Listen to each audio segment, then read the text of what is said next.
Выпьем за смерть ведьмы! Я впервые узнала, что ведьм настолько ненавидели, что люди даже радовались их смерти.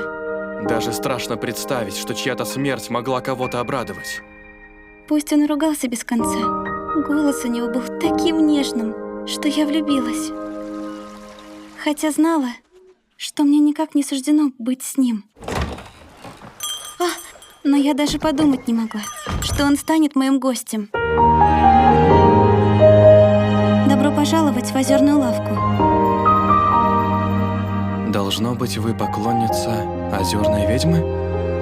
Как бы мне хотелось однажды назвать тебя по имени.